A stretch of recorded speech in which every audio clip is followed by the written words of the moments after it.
Hello and welcome to the BloodStream podcast, a show serving the greater bleeding disorders community, brought to you by Believe Limited and BloodStream Media, and made possible thanks to our presenting sponsor, Takeda.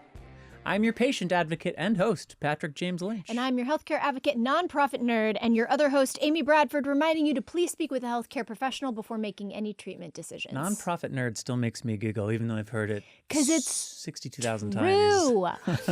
On today's show, Jonathan Cappiello, someone who has a condition only one of 20 people have been diagnosed with. And also has a very cool connection to the bleeding disorders community. Which you're going to find out about in just a little while. He joins me for an interview, and we present our final gene therapy segment of 2024. Yes. We've got all of that and more on today's episode. Welcome to BloodStream. Listeners, as always, thank you for joining us today here in December. We appreciate it. It's the holiday season. Thank you so much. And if you like what you hear, which I hope you like, what you hear, please share this episode with your family and your friends, all the things, and you can find us on social media. Even if you don't like it, then you can share it with people you don't like. Right. And we'll still get You can credit also for a share. subscribe and tell your family and friends to subscribe. Yeah, or people you don't like. Either's fine. I also want to remind you, dear listeners and viewers and humans who are engaging with this, that the BloodStream podcast is made possible by our presenting sponsor, Takeda. Yes, that's right, Takeda. Takeda's got this website, bleedingdisorders.com, where you can learn all about Takeda's resources for and commitment to the bleeding disorders community. Takeda believes in a world free of bleeds, Amy Bradford. Yes. And they are dedicated more than ever in their efforts to offer a wide range of support to help patients throughout their treatment journey, wherever on that journey you may be. You can learn more by simply visiting bleedingdisorders.com.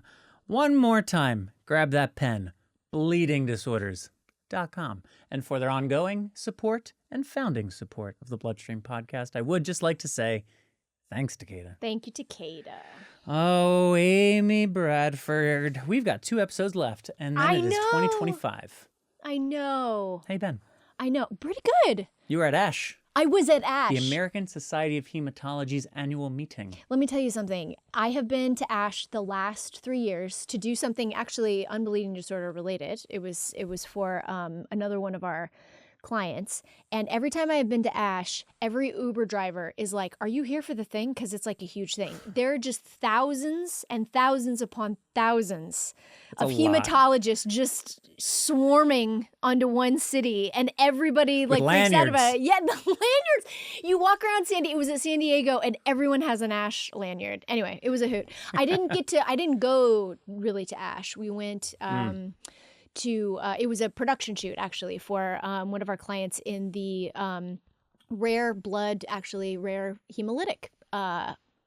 community, thalassemia, sickle cell, and pyruvate kinase deficiency. And it was lovely to be with those people. It was lovely to see what that company is doing with their patient engagement, how they're engaging patients, how they're engaging HCPs to learn from patients. They've really set up a lovely thing. So it was lovely to be there. The red cell revolution, if you will. Yep. There's been some news since we last were recording podcast content. Yeah, kind of cool news. Yeah, so you may remember me from such shows as Nope. Yeah, sorry, that was not really good. Len Valentino Dr. Len Valentino, the CEO and president of the National Hemophilia Foundation, which became the National Bleeding Disorders Foundation. And Dr. Len Valentino stepped down at the end of last year. Phil Gattone is now in that role. But Len did not stay on the sidelines for long because he is now the president of the World Federation of Hemophilia, WFH USA. What is WFH USA? Because it's different. It is different than the Canadian-based World Federation of Hemophilia, a non-governmental organization, a global NGO. The WFH USA essentially is an affiliate organization that's dedicated to furthering the mission of the WFH within the U.S. because the National Bleeding Disorders Foundation has a different charge and mission. So the WFH USA is specifically dedicated to the mission of the WFH within the USA. And Len Valentino is now the president of that organization, and Phil Cab, who is a fellow blood brother, also a doctor, and has been around the National Blood Disorders Foundation and the World Federation of Hemophilia for, I think, something like 94 or 95 years now. Long time. So with those two... He looks great. Phenomenal for his age. I think it must be a cream that I don't know. But anyway, it might be time to have Len back on. Exciting to know that he's going to be in that post. And Amy, funny that Phil comes up because Phil is who introduced me to Jeannie White Ginder, Right. Ryan White's Wright's mom. mother. He's very close with her. In fact, he was her family guest on World AIDS Day this year, December 1st, World AIDS Day. Jeannie usually has some obligation. And this year it was to be in Washington, D.C. to introduce the President of the United States for the White House's official World AIDS Day honor. That's cool. So Jeannie did that. Phil was there. There are pictures if you're on Facebook. But it also ties into our guest today because Jonathan Cappiello, who I was connected to for entirely other reasons to be a guest on his One of 20 podcast, shared with me as we were wrapping up our interview for his podcast that he actually started speaking about his rare disease diagnosis and advocating something that had been foreign to him, in part as a result of the Ryan White-inspired dance marathon, which started out of Indiana University in honor of Ryan White to raise awareness and funds.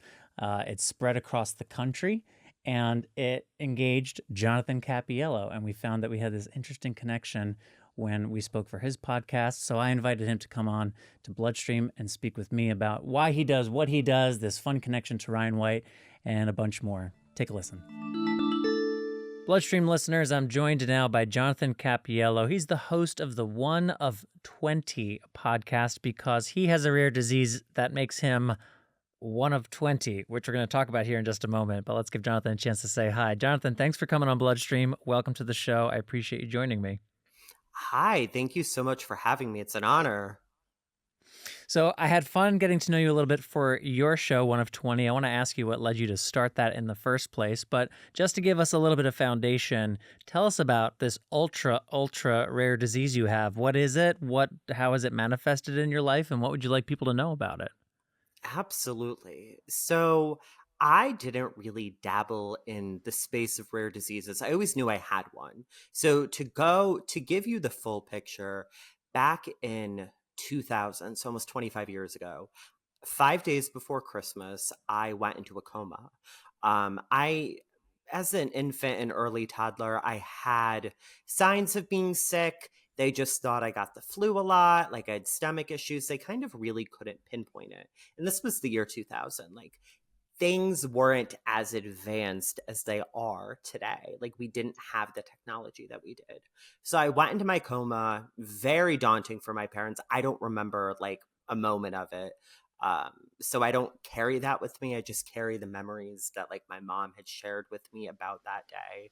And then in 2001, January 2001, they pinpointed that I had a long chain fatty acid oxidation disorder. Basically, in short terms, my body does not process fats. So when you eat fats, usually your liver, typical livers, filter out the fat. But with my condition, the liver does not filter out the fat.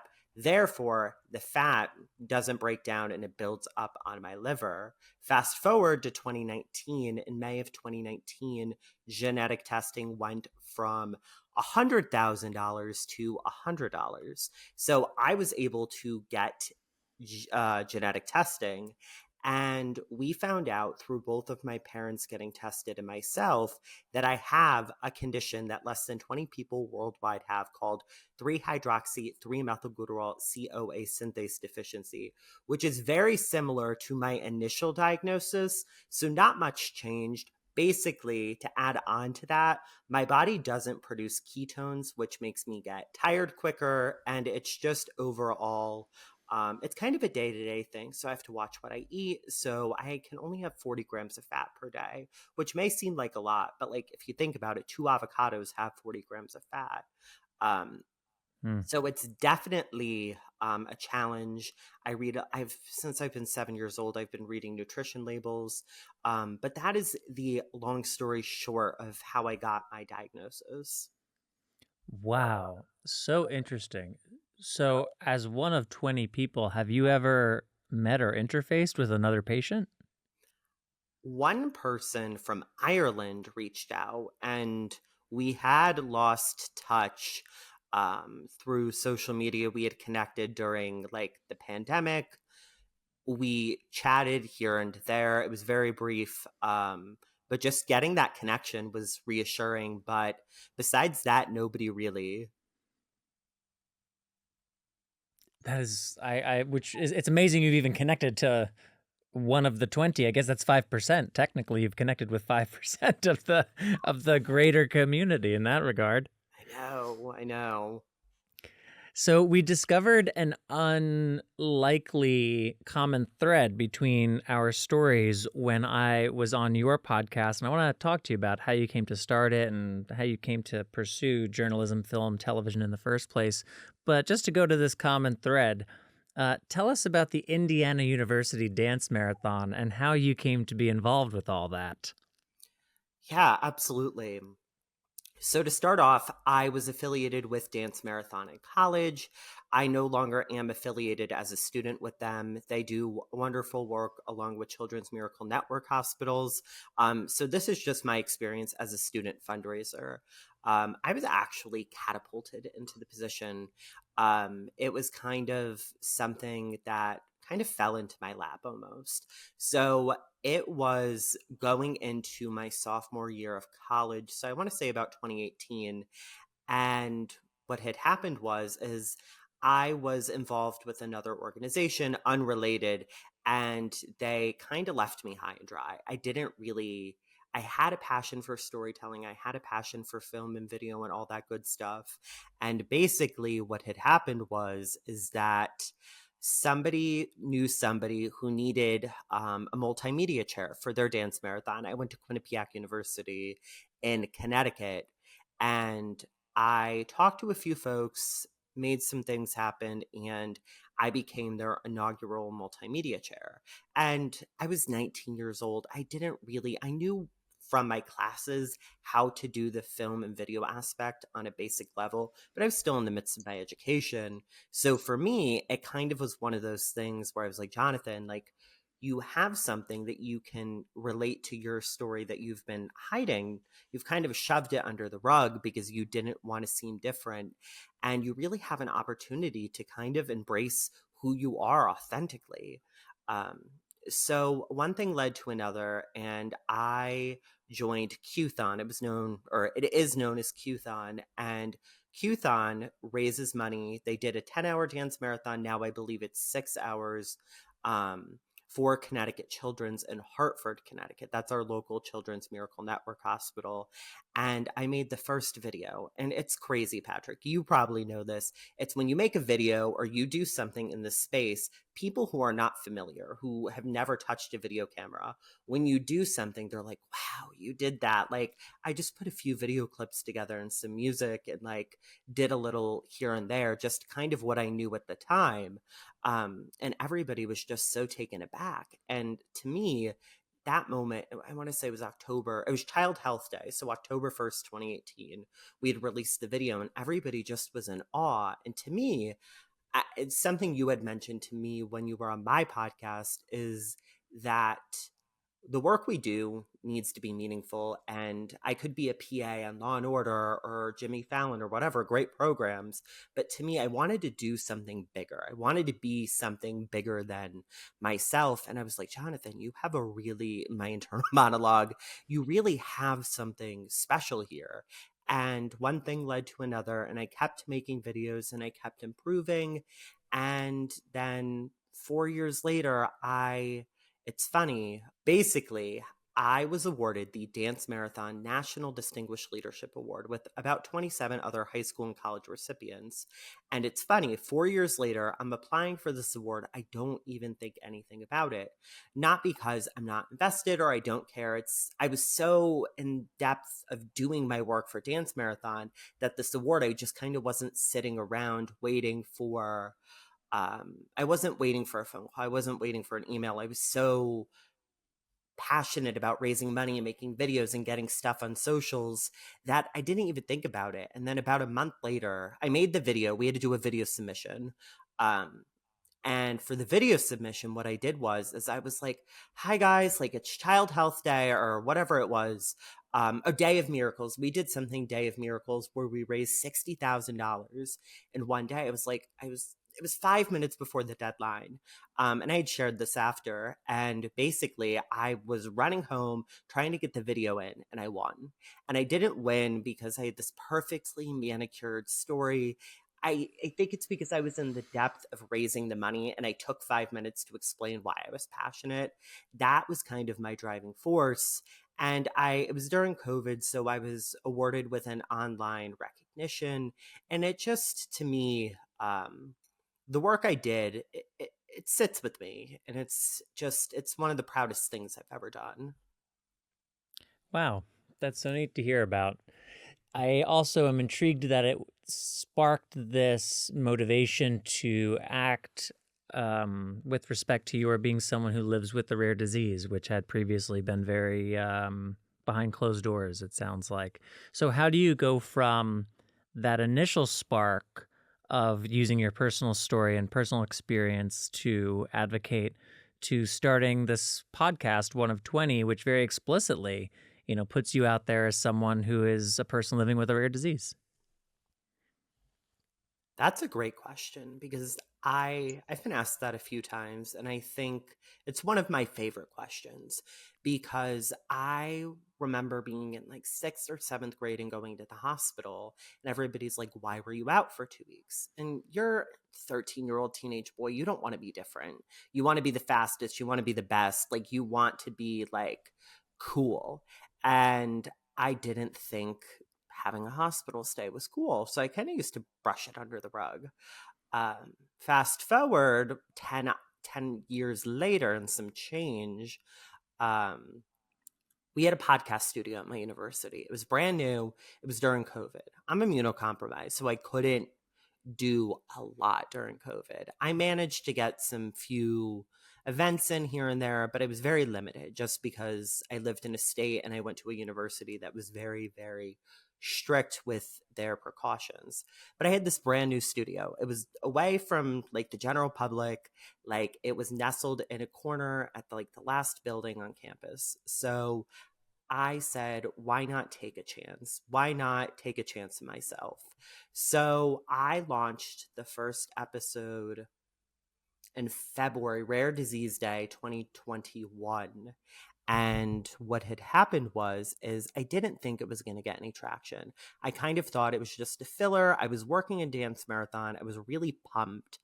And I just loved sharing my story. And the reason I fell in love with sharing my story is because I was surrounded with people who I wanted to be around. Back then, when I was in 6th grade, I was around people who, for lack of a better term, I was forced to be around. When you go to school in a small town in Connecticut, you're with the same kids Monday through Friday, 9 to 3 for 13 years. You don't really have a choice. But when I went to college, I chose where I went. I chose to participate. I had a hand in what I was doing. So it was a very different experience. And through that, I learned that I wanted to share my story. It was with the right group. It was the right time. Healthcare was like on the front line. Why not share my story? And why not say, hey, I'm a little different. Like I have this condition. And it started off with just members of my community who had diabetes, ulcerative colitis, things like that, just to get some like airtime, just to interview people I know. And they were wonderful guests, dear, dear friends of mine. And then social media, I started to expand on that. And then it just kind of snowballed ever since. Have you found there to be some particular personal benefit that you've gotten from having all of these conversations with other people who are living with rare and genetic conditions? To put that a different way, how is it improving the way you think about your life living with your condition, having all these conversations? If it is, I shouldn't assume it is. I have found in my experience on this side of the microphone, there are ways in which all these kinds of discussions impact my thoughts around self-care. So I don't mean to project that, but would you say it has or not necessarily? I would definitely say it brings an element of gratitude. And I think that's a really Hmm. big thing because I've met people who live 20 minutes from me who are fighting for their children to get gene therapy or to get medication or who are fighting just to get their pills. And for me, I don't have any of that. There's no treatment for my condition. My treatment is eating healthy, making sure I don't have too many like foods with fat in them, having exercise, sleeping well at night. That's my prescription because less than 20 people in the world, it's there's not a whole lot they can do yet. Um, but I think gratitude is a really big element to it because when you give people when people give you the honor to share their story, I don't take it lightly. And I handle it with delicacy because they're coming from a vulnerable place where they're sharing their story. They are running around to doctor's appointments. They are calling insurance companies, fighting for their medication. They're probably having caregiver burnout or patient burnout. The list goes on. They are living a very layered life, whereas I live a layered life, but it's different. It's less difficult. And you can't really compare apples and oranges, obviously. But there comes a point where I can realize how lucky I am, where I have the energy to share my story and to share the stories of others and to try to make a difference. I feel very, very lucky being on this end where I have the resources too. I live 45 minutes outside of New York City. Like, I have access to the best healthcare in the world. Like, I'm very, very, very fortunate in retrospect. I appreciate that, and I feel very much similarly. You mentioned how with there being 20 people, there isn't a treatment or a medication or anything that they can do yet. Is there something being worked on medically, scientifically, or with respect to care model or access to services that has you hopeful about what additional things might be coming down the pike for you? Honestly, I don't know because I I see my geneticist every 6 months and we touch base, and it's always that conversation of, is there anything on the pipeline? Like, is there anything on the horizon? And it's always usually no. But with that being said, they have presented my case because he is based right outside of Manhattan. So it comes back to that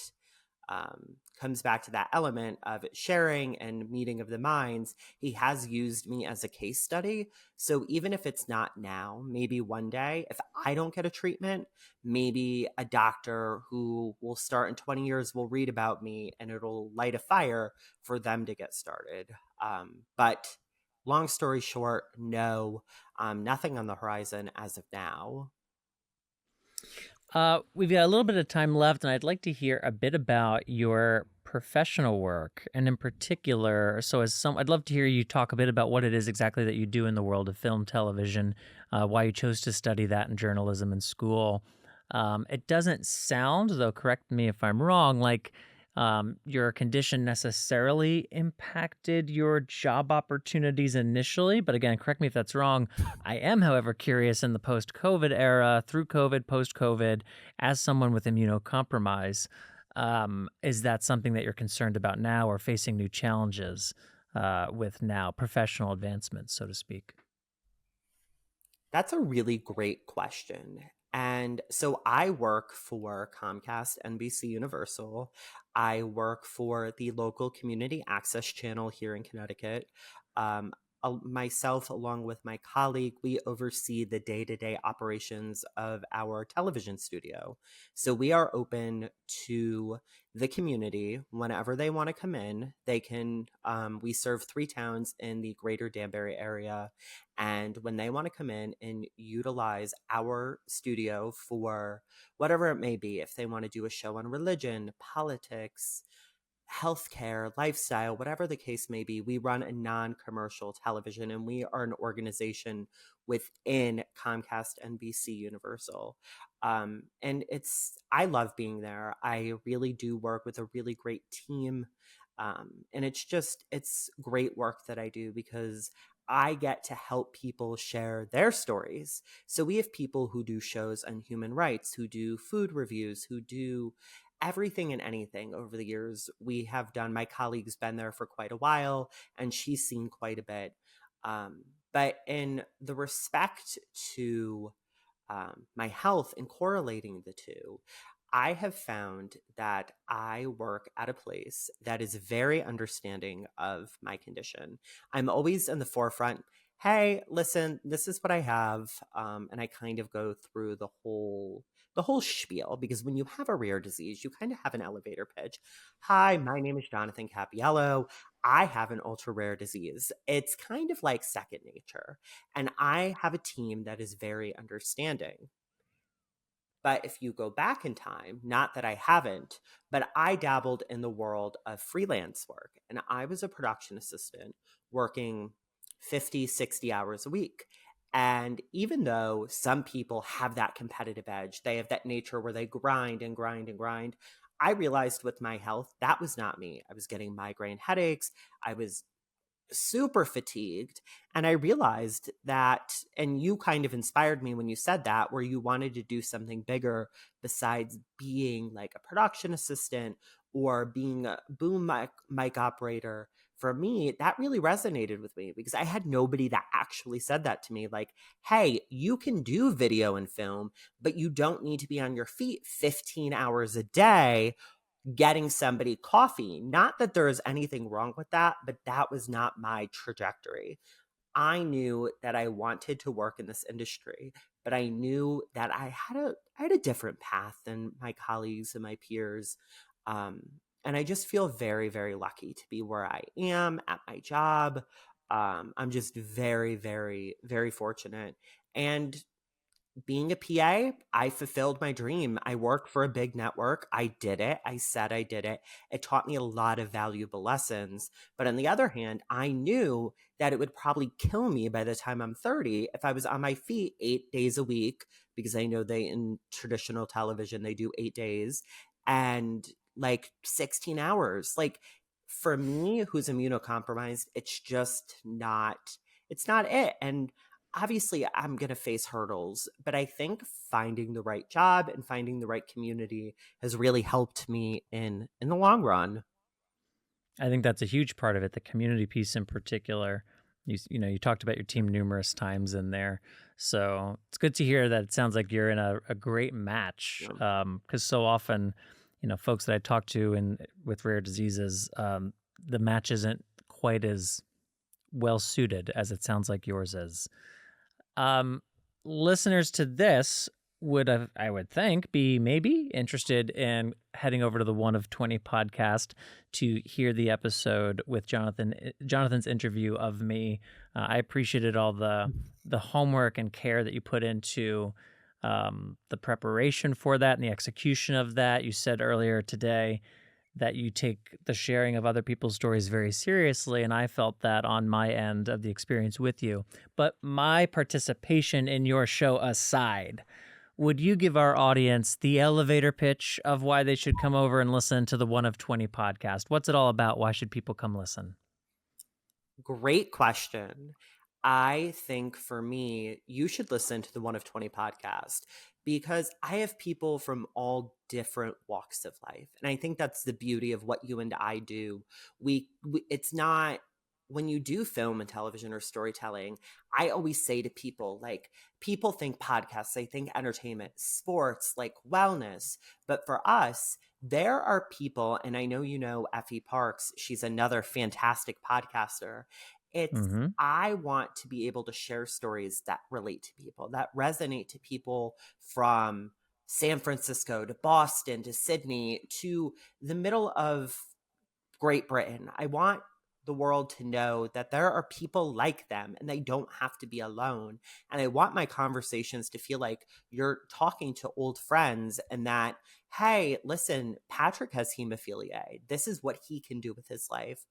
He can go on to live a prosperous life. It doesn't have to define you, but what you do and how you tell your story it's just so important. And I just want people to not feel alone. And I want my podcast to be a resource. Like, somebody might be like, I just got diagnosed with whatever it is. I've had a myriad, let's just say classical Ehlers-Danlos. I just got diagnosed. I don't know where to go. I'm 24 years old. What do I do? Go over to my podcast. I've had 3 guests with Ehlers-Danlos. You could listen to their stories and realize you're not alone. So you can listen to it on Spotify, Apple. It's the same thing everywhere. So yeah, that's why you should listen to the 1 of 20 podcast. So if you or someone you know is living in the middle of Great Britain, Sydney, or anywhere else in the world, you may be a potential audience member. To Jonathan's point, it's available wherever you listen to podcasts, the 1 of 20 podcast. Jonathan, happy to know you. Thanks for coming on the BloodStream podcast, and I look forward to staying in touch in 2025. Thank you. It's been my pleasure. Thank you, Jonathan. And 1 of 20 will be linked in the program notes. It'll be the episode that features me, but you don't even have to listen to that one. You can listen to any episode. It could be the one that features me or any of the other ones that he does or the one that features me. It's the 1 of 20 podcast. And thank you, Jonathan, for coming on BloodStream. That's a great name for a podcast, 1 of 20. Right? 1 Love of it. 20? It's Love taken now, though. Oh. We know the guy, though. It's okay. Yeah. We know the guy. Gene therapy's up next. Should we do that segment? It's like a whole thing. Okay. So this is our final segment for the year. It's going to be back next year. Hey, that So it's sounds going like to be an back next announcement. year. But this is our final segment for the gene therapy. Subject. Then we're canning it Then we're canning until next year. Until next year. No, we're excited about this segment. I'm excited about this segment. important. And I'm glad that we're continuing it. I think in the community now we have heard an abundance of information and education about gene therapy. A lot of us know how it works. A lot of us understand the mechanics, at least the baseline level of it. But I just think it's so important that we continue to talk about this, whether we made the decision or not to do it or not to do it. I think the fact that we have the decision in the community based on our lifestyle, what we want for our own selves, is just fantastic. And science is moving at a pace that's really fun lately. And so I just think it's really, really cool. So this segment is kind of a collection of some of the things that we thought was, interesting and neat from our season. And we'll be back next year with a new one. Woot woot. Woot. Welcome to the final segment of It's a Whole New World, our gene therapy segment. This is the last segment of the year. We're back in 2025 with 12 new segments for you. But here at the end of this year, we kind of wanted to recap some of the highlights. We've talked about a lot of things on this segment that I think have been really well ranged in their topics. We've talked about the difference between hemophilia A and hemophilia B gene therapy. There are some fairly significant differences. We've talked about reimbursement. We've talked about how our hemophilia treatment centers are set up to administer gene therapy, to reimburse gene therapy. I was actually encouraged by those conversations with our HTCs. We talked about the myths around gene therapy. There are so many big myths that are going around about this particular treatment. We talked about the unique trial design of Hemgenics in particular. It actually was a fantastic segment. If you missed that one, please go back and look at the unique trial design of Hemgenics. And we also had the story of the first commercially dosed patient for gene therapy for hemophilia B, a patient out of Green Bay, Wisconsin. We heard that story from the Buxton family. We heard from Mason, who was the patient that was dosed, and his dad, Jameson, and his stepmom, Andrea, who we're going to hear from a little bit today. So I wanted to just kind of put together some highlights of what the segment was, do a little bit of a wrap up before we head into 2025. As a reminder, this segment is brought to you by CSL Behring, a global biotherapeutics leader focused on serving the rare disease community by providing innovative Therapies. They now have a first-of-its-kind treatment for hemophilia B. To learn more about this treatment option, visit beyondhemb.com and download the B Support app from the App Store or Google Play to stay up to date on relevant information and manage your treatment journey. So, y'all, one of our guests this season was Dr. Stephen Pipe, a pediatric hematologist from the University of Michigan. And we asked Dr. Pipe to give us an overview on the paradigm shift in treating hemophilia nowadays. And as usual, he gave a fairly elegant response. I would say at best, what we can offer patients is a once weekly IV infusion in order to provide adequate prophylaxis to prevent breakthrough bleeding. Now, when I say adequate, meaning up until now, there really hasn't been anything better than factor IX replacement. So how good has factor IX replacement been? Well, we know that patients still have breakthrough bleeds. They still have breakthrough bleeds into joints. We know they still miss school. We know they still miss work. We know that chronic joint debility is still a feature of patients who've been on prophylaxis their whole lives. We know a significant proportion of patients report chronic pain on a daily basis. So when we say factor IX replacement is adequate, that's because up until now there really hasn't been anything to offer better.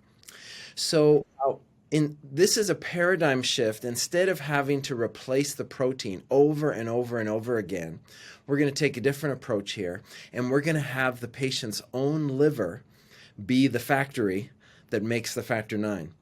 And so we've had the gene, we've cloned the gene for factor IX, decades ago. That's how we've been making all these recombinant clotting factors from that gene. But that's sitting in a factory somewhere in a big bioreactor making protein. Why don't we get the gene into the liver and have the patient's own liver make the factor IX for them? This, in concept, could be a single treatment event. And then once the gene is there, the normal protein machinery of the cell, of the liver, will be able to make the protein in perpetuity. So the challenge was, how do we get that gene into the liver efficiently and durably so that from a single treatment event, we can expect their liver to make factor IX, for good from that point forward. So we've spent really the last 30 years looking at all different options of how to deliver factor IX to the liver. And the process or the procedure, if you like, that seems to have had the best risk-benefit profile for the hemophilia community is using these non-pathogenic viruses called adeno-associated virus. Now, we're not actually using the whole virus, the active virus, even though it's a virus and we're kind of nervous about viruses these days, right? But this is a non-pathogenic virus, which means it doesn't cause any disease in humans. Plus, we aren't leaving the viral genes within this vector. We're stripping those out, and it's replaced with what we call the transgene, which is just the factor IX clone gene, and then a few extra elements so that it can remain stably inside the cell once it's delivered. And also, so it only gets expressed in the liver. So we include what are called genetic elements, promoter elements, so that once it gets into the cell, only the liver cell can read the code and make the protein. I told y'all he was elegant. I told y'all. Most of us have now heard how gene therapy works, but I think it helps to continually have it broken down because it's such complicated science. And every time you hear it, you might gain a new insight. So thank you, Dr. Pipe, for that. Now on to some of the things that we discussed on this season was the differences between hemophilia A and hemophilia B gene therapies. And I spoke with Dr. Mark Redding about this topic. There is obviously a difference between the hemophilia A gene therapy product and the hemophilia B gene therapy product in data, efficacy, all of those words that we use. Tell me why. Why is there such a difference? Why are we seeing different outcomes? Super good question. There's a lot to talk about, but I think, the biggest difference so far in the currently available gene therapies that we have and the things that are currently being studied in the sort of late phase clinical trials, the biggest difference between hemophilia A and hemophilia B gene therapy seems to be durability. In other words, how long do the factor levels stay up? So for factor IX, hemophilia B gene therapy, it seems that whatever response you get, it seems to be stable over time, at least out to 3 years or so. With the hemophilia A gene therapy, what we're seeing is the factor levels tend to fall off over time. They don't seem quite as stable. What's the cell that makes factor VIII? So factor VIII is normally made it's made in the liver, but it's in a different cell, not the hepatocyte. It's made in a cell called the sinusoidal endothelial cell. So the endothelium is the cells that line the blood vessels, and the sinusoids, which are little vascular spaces in the liver. That's where factor VIII is made. So a little bit different place than factor IX is made. And both the currently available gene therapy treatments deliver the gene therapy to the hepatocyte. So into the organ, but not to the exact same cell type that normally makes factor VIII. And that probably has a fair bit to do with why it looks a bit different. So I mentioned in the intro, one of the highlights of our segment this year was we had the story of the first commercially dosed patient for hemophilia B gene therapy. Andrea Buxton is a nurse practitioner at the Hemophilia Outreach of Wisconsin Hemophilia Treatment Center. And not only was she the patient's nurse practitioner, she was also his stepmother. Her story is awesome, as is Mason's, who is the patient, of course, but that's not actually what we're highlighting today. Today, I wanted you to hear from Andrea a little bit about the personal decision that each patient is making or contemplating as they're thinking about their treatment plans going forward. I think you're always going to have patients that are a better fit, and it's going to really come down to what are the patient's goals and values. The patients, I think it should be available to any patient, and they should all know what it is, and they should all be aware of what it is. And I think as providers, it's our job to make sure we're educating on all new treatments, right? Not just gene therapy. But I think some patients are going to say, it's not the time for them, and that's okay. They might want to wait a while, or maybe they're content with their quality of life in regards to their prophylaxis schedule, their, maybe lack of bleeds currently. And those patients aren't going to make that choice, I think, to travel down the path. But I think that there should not be any patients that should be excluded from those conversations. I will say our both young men actually that we dosed here at the Hemophilia Outreach Center were not very compliant with their prophylaxis. And they're very willing to admit that. So there's been discussions, I know, amongst other healthcare providers in regards to if they're not compliant now, are they going to be compliant with that follow-up? Maybe we don't want to take that risk, but I think those are actually the patients that you will see benefit the most from gene therapy. So I do think it is our job to be able to be offering this as a treatment option for a patient. So in our conversation with Mason, one of the reasons that he decided to administer gene therapy was he had a fairly significant fear of needles. And that is a real thing. You would think that hemophilia patients would become desensitized to it over the years, and it's just not how the human spirit works at times.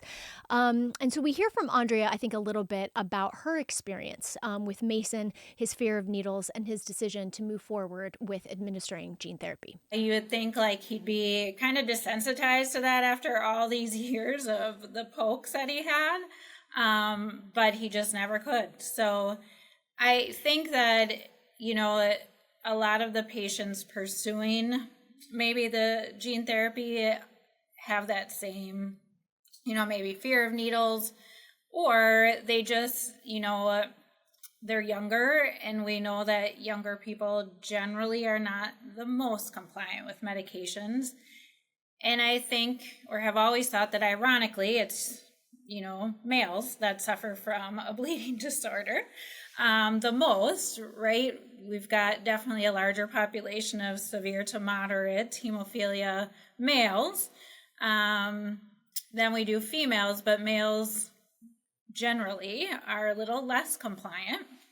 In younger age, we have studies that show that just their health in general, they kind of feel like maybe they're almost invincible to having a significant bleed.